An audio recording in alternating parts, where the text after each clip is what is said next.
Another shocking VAR performance. Another VAR video. Hey guys, welcome back to the channel. Welcome to another video. Yesterday's video, once again, VAR is the main subject of the video. Stealing the spotlight from football yet again. The PGMOL, the referees, the VAR and everything else in between. And this happened in a game on Monday Night Football between Fulham and Wolves. It was a 5-goal thriller. It ended 3-2 to Fulham. It was a big win for Fulham in the end, but it did come under very controversial circumstances, with Wolves yet again on the receiving end of some very dodgy and some very controversial VAR and refereeing decisions. Not for the first time this season, Wolves have lost and dropped points because of these types of decisions that are being made. And I, for one, cannot honestly... I don't know how many more decisions had to go against Wolves this season and how much of this Wolves fans, Wolves players, and even the Wolves manager Gary O'Neill can take on this particular matter, because it is becoming very much a joke right now. We have talked a lot in the past about Liverpool's decisions, Arsenal's decisions, other decisions that have gone to the likes of Manchester United or gone against Manchester United and gone against and gone for the likes of Chelsea and Brighton and whoever else it may be. But Wolves have been lingering in the background throughout all of this, and I don't think they've quite received the attention that they deserve for the amount of unfortunate events that have occurred this season that have gone against Wolves in them not picking up some vital points at key moments. 4 times on to my count, and there possibly could have been more, but at least 4 times this season Wolves have been on the receiving end of some very dodgy VAR calls, very dodgy refereeing decisions, very controversial ones at that have ultimately seen Wolves drop points, and obviously it could be vital later on down the line. We're going to be talking about these VAR calls, we're going to be talking about Wolves, we're going to be talking about the PGMOL, VAR, everything else in between. But before we go any further, I would like to remind you, please like the video and also subscribe if you're new. Both things are always and forever greatly appreciated. And of course for you lot to get involved in the comments section. I'm sure you have a lot of interesting thoughts, comments, opinions, predictions, feelings, whatever you want to call it, that make for great and interesting reading down below. So do get involved down there. But without further ado, let's go on with the video. Let's talk VAR, Wolves, everything else in between. Like I say, last night, to my recollection and to my count, was the 4th. 1, 2, 3, 4. 4th time that Wolves have been dealt a bad hand by referees, the standard of referees, and by the VAR officials. The first was obviously at the beginning of the season. They should have had a penalty against Manchester United. They never got it. The second was, I believe, in a game against Newcastle. It was either the Newcastle game first or the Sheffield United game first. Either way, Newcastle, they were given... a penalty went against them. It was never a penalty. That game ended 2-2. The third one was a game against Sheffield United, in which Sheffield United picked up their first win of the season thanks to a very late penalty given in injury time that, again, never was a penalty. Never in a million years was that a penalty, but it was given. Wolves again were on the receiving end of that particular call. And then last night, the 4th one, to top it off. 3 very big moments in the game that ultimately tipped the scales. I think, in Fulham's favour. The first one was the headbutt. I forget the Fulham player's name that did it. I should have wrote it down. That's my bad. I forget the player's name. But his headbutt on Max Kilman. How is that not a red card? How? I know that we've seen numerous times this season players absolutely clobber people round the head with like a forearm, like a clothesline from hell, like it's some WWE wrestling move, or like an elbow, or something along them lines. But how is that not a red card? You have VAR to back you up. How are you not seeing that and thinking, violent play, red card? It's so simple. It seems so simple to you. I don't know why I said you and the point is me. To you and I, it seems simple, but for them, apparently, it's not. It's weird.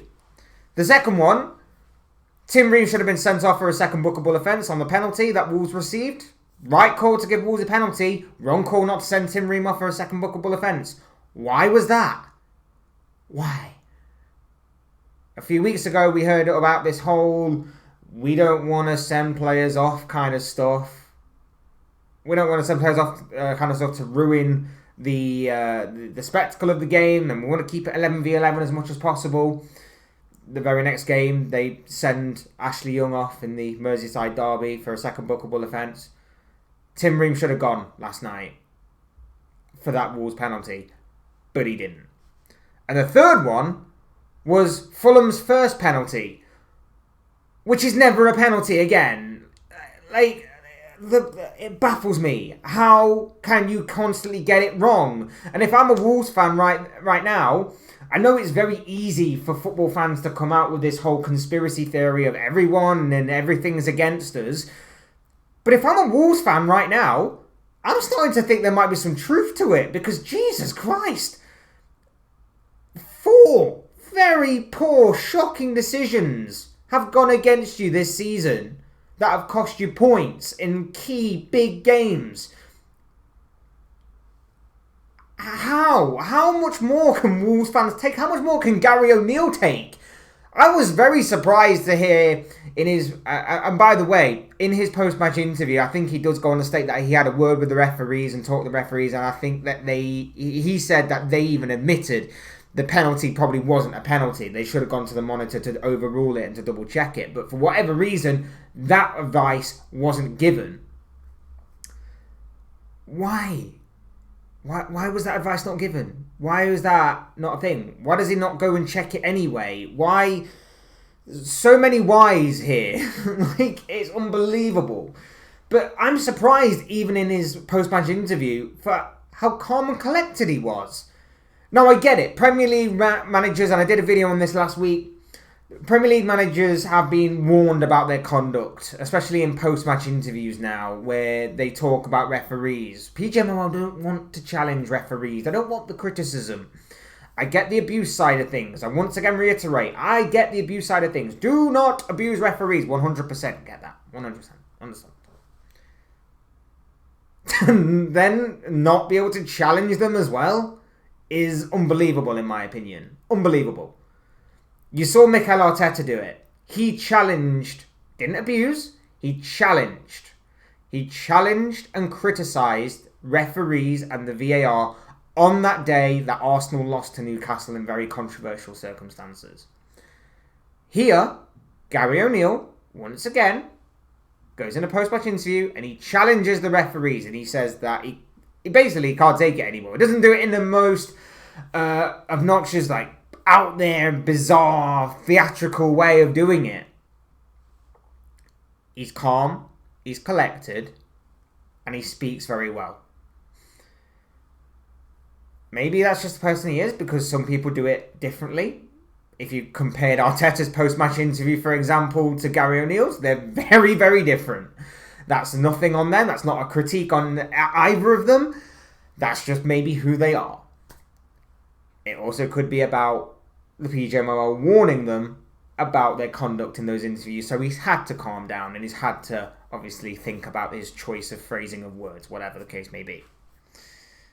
Either way, it's weird. It's bizarre. And I don't know how much more they can take. And I bring this up simply for the reason that we talk so much about the likes of Liverpool and Arsenal, of course, and Brighton and Man United and so on and so forth, getting all these decisions. But lingering in the background has always been Wolves. Lingering in the background has always been Wolverhampton Wanderers. And I just honestly find it so bizarre that they've not had the spotlight shining on them that they deserve to be involved in this conversation. I find it bizarre that no one has really talked about it to the extent that it should be talked about. The way that the Liverpool one has, the way that the Arsenal one has, so on and so forth. Wolves have just been sort of there.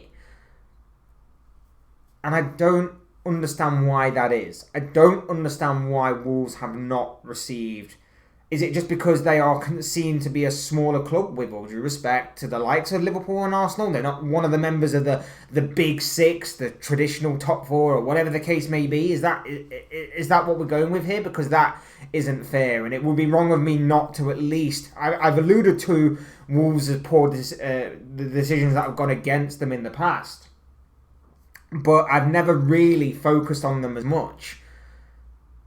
Here's the opportunity to do that. Because like I say, 4 occasions Wolves have dropped points due to these poor officiating, due to these poor standard of referees, due to these dodgy, controversial VAR calls. And yet, they're not improving. The standard of referees is still declining. The usage of VAR is poor. It's beyond a joke. And what is even worse is... we constantly are talking about this week in, week out. VAR was brought in to help these officials. VAR was brought in to clear up any glaring, obvious errors. But it's not. It's getting worse. And I feel like over the past year or so, the standard of VAR has got worse. And especially it's got worse since Howard Webb's been put in charge. And him coming out on his little show with Michael Owen, giving all these stupid... explanations and praising his own referees and everything isn't helping the situation in the slightest. I feel like it's getting worse, and I feel like the theatrical element of it, the whole drama element of it, the whole create controversy to drive up a talking point, to get people watching, to get people talking about it, to get the mainstream media involved, to get the social media side involved, to get everybody talking about it and to everybody fixated on it.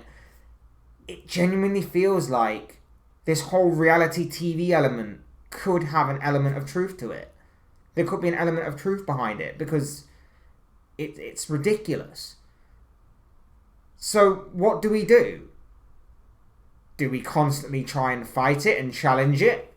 Do we constantly go onto these kinds of platforms talking about VAR, trying to drive up something to make these referees improve, trying to make maybe the PGMOL rethink how their usage of VAR, and maybe even the governing bodies of the sport actually rethink some of the laws and some of the ways that it's used and everything? Do we simply ignore it to maybe drive down the drama element of everything? I doubt it. No one's gonna be able to do that. I don't know what the solution is here. Like, for me, with all the decisions that have gone against not just Wolves but everybody else this season, and there was like many more this past weekend as well. Like, there was obviously the Manchester City one where the Alisson foul was alleged to be a foul and therefore their goal was ruled out, which very soft in my opinion. I stated that in my match reaction. I said it was very soft. There was Ashley Young not getting a second bookable offence in the Everton-Manchester United game.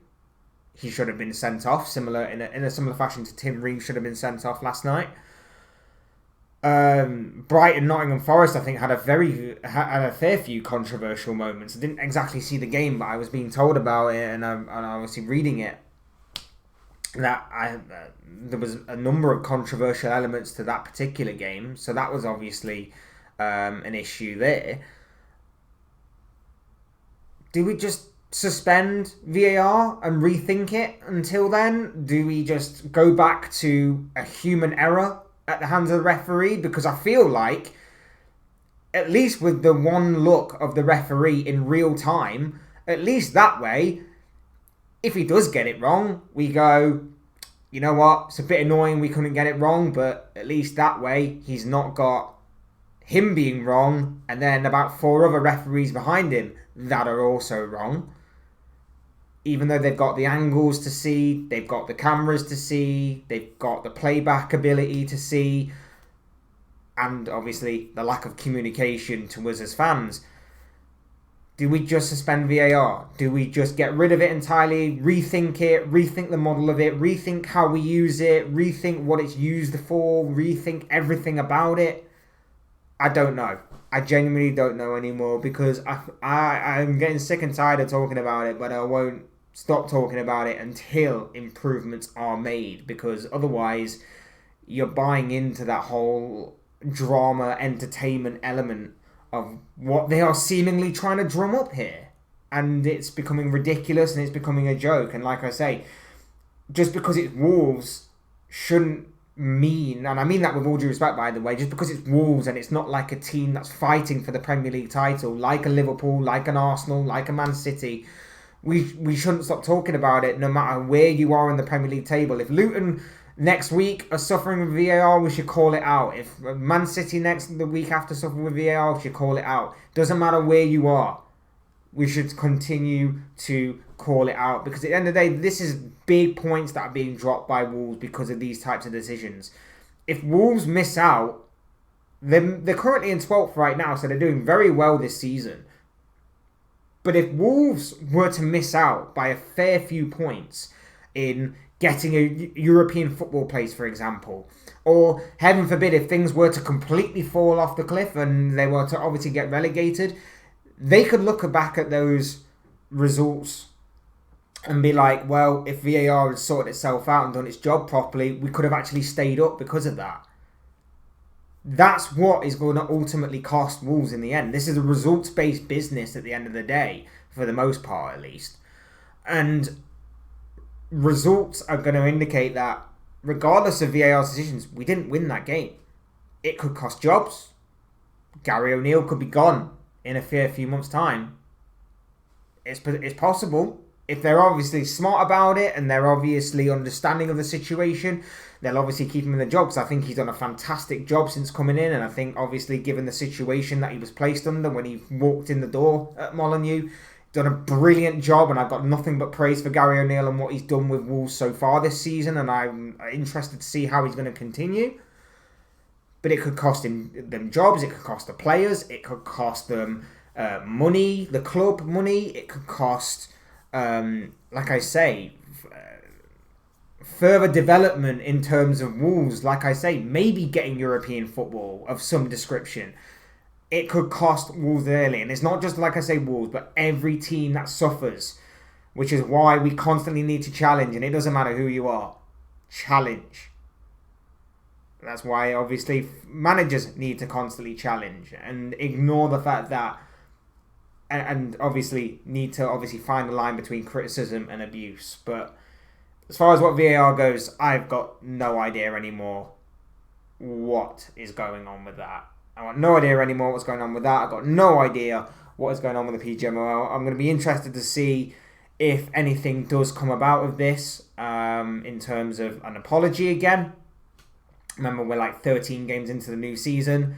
We've already had about 4 or 5 different apologies now. Could this be another one to add to the collection? How many will there be at the end of a 38-game season? Only time will tell. But yeah, absolutely bizarre last night. Another kick in the teeth if you're a Wolves fan or part of the Wolves family, I'm sure. But yeah, we should not talk about it just because it's Wolves. We should talk about it, and we should always challenge, no matter who you are. And obviously, if there is ground to obviously talk about. But yes, those are just the thoughts, comments, opinions, predictions, feelings, whatever you want to call it, this guy. I want to know what you guys think. What do you make of this whole Wolves situation, this whole VAR situation? Is there some sort of agenda against Wolves? It certainly feels like it. Or are Wolves just very unfortunate, very unlucky to be the wrong team in the wrong place at the wrong time? I'd love to know your thoughts, comments, opinions, predictions, feelings, anything else that goes along with that in the comment section down below on Wolves, on VAR in particular, and everything else in between.